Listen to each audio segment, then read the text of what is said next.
Nnena, our legacy cannot end with daughters. The village will never respect us without an heir. The Battle of the Heir, Part 1. In a thriving village, nestled between dense forests and rivers, there lived a man named Ugochukwu. He was respected, wealthy and powerful. His compound was grand, spanning acres of lush land. The people reverenced him for his success, and he was the epitome of an Igbo man who had it all, except for one thing, a male heir. You see, in Igbo culture, a man's wealth and legacy mean nothing without a son to inherit it. And Ugochukwu had everything, wealth, power and influence, except for the one thing that could complete his legacy. His first wife, Nnena, had borne him 3 beautiful daughters. His heart ached for his son, and the weight of his failure grew with each passing day. A man who has no son is like a tree without... The elders whispered, and the pressure from his family, from the village, was unbearable. One evening, after another failed attempt to conceive a male child, Ugochukwu sat on the porch of his large compound, staring into the distance.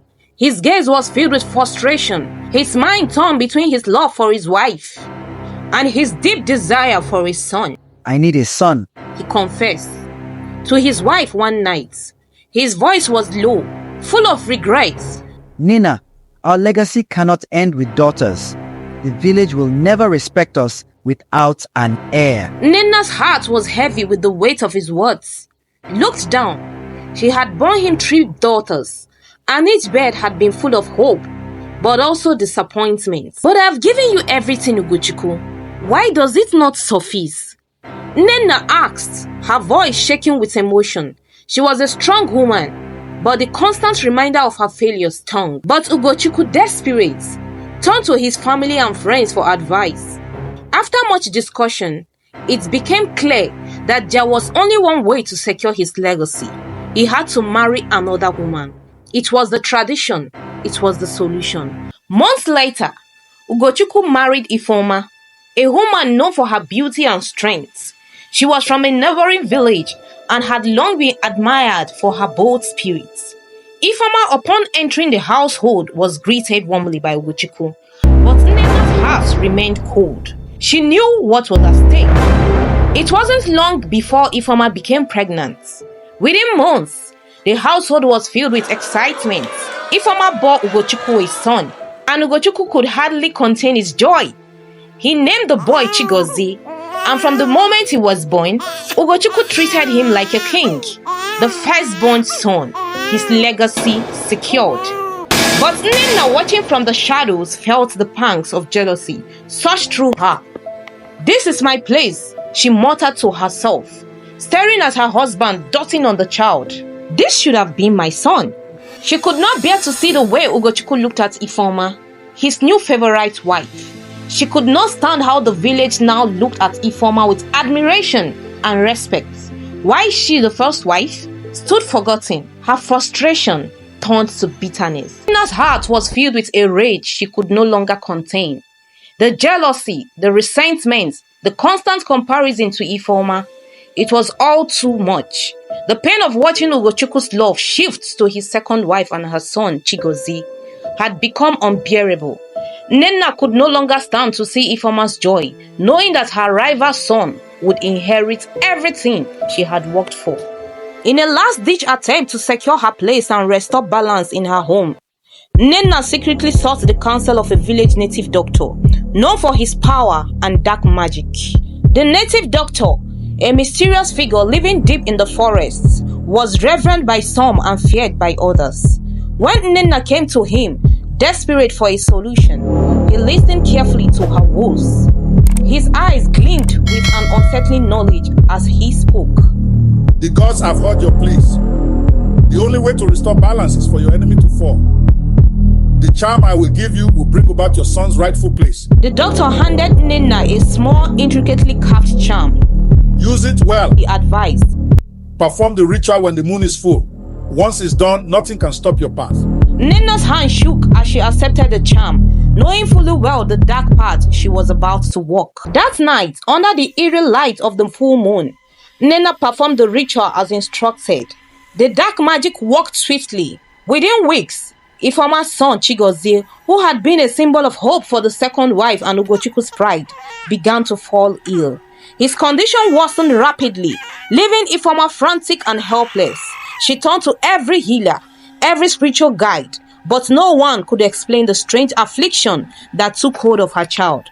"Why is this happening to my son?" Ifeoma cried, clutching the feverish boy in her arms. "Why can't anyone save him?" Her cries filled the night, but no remedy could heal her son. After a few weeks, Chigozie died, and the village mourned, though no one knew the true cause of his death. Ifeoma was shattered, devastated by the loss of her son. She had no idea who or what was behind this tragedy, only that her world had crumbled. Ugochukwu, upon hearing the news, was struck by grief. He had already lost so much, and now the son he had hoped would carry on his name was gone. His despair was palpable, his heart torn. "Why, oh why?" He whispered to himself, pacing back and forth in his compound. "What cruel fate is this?" But then a miracle occurred. Shortly after Chigozie's death, Nnena, to everyone's surprise, became pregnant again. This time she bore a son. Ugochukwu rejoiced.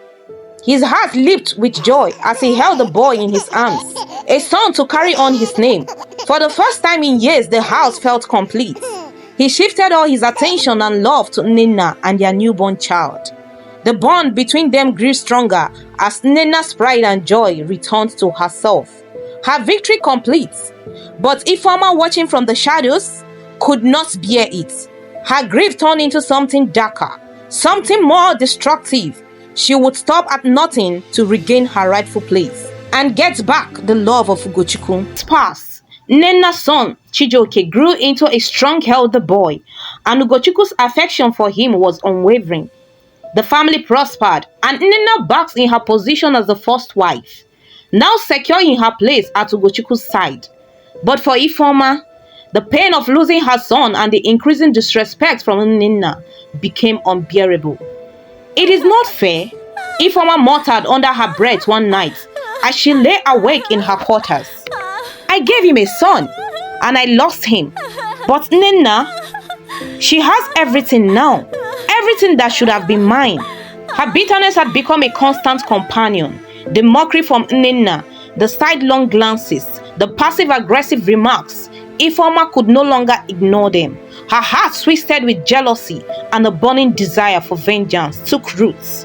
"I will have a son," she whispered to herself, "and I will make sure that my son will not suffer the same fate as Chigozie." Determined to end the torment, Ifeoma sought the help of a diviner, a respected spiritual leader in the village, known for his knowledge of the unseen. The diviner listened intently as Ifeoma poured out her soul, revealing everything: her grief, her jealousy, her desire for a revenge. "I will do whatever it takes," Ifeoma pleaded, her eyes filled with desperation. "I want a male child, and I want it now. I want him to be my salvation, to restore my place." After performing several rituals, the diviner gave a chilling revelation. The first wife has done terrible things. He said solemnly. Nnena killed your son. She used juju to steal your legacy. "What?" Ifeoma gasped, her heart sinking. "She killed my son?"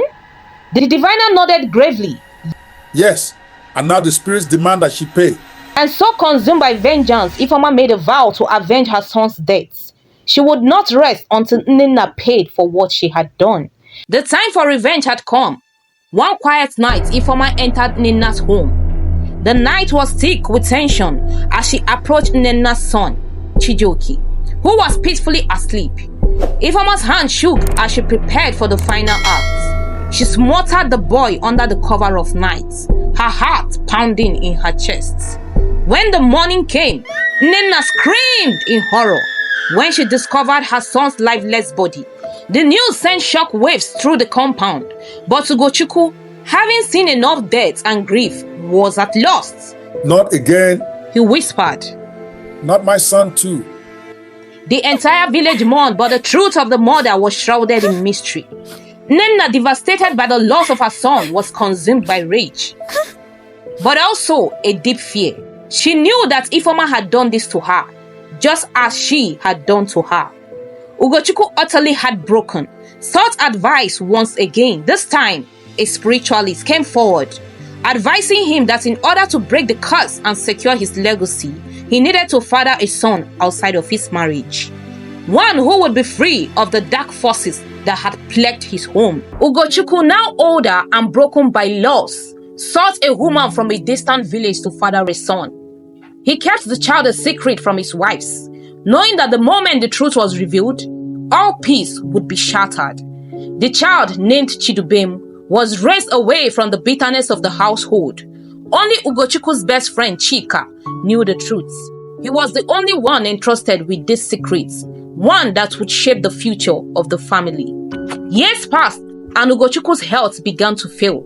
His death left the family in turmoil. The inheritance was now up for grabs, and the two wives, Nnena and Ifeoma, prepared for another bitter battle over their children's claim. The family was torn apart by years of rivalry, betrayal, and secrets. But when Chika finally stepped forward, revealing the existence of Chidubem, the true heir, the entire family was left in shock.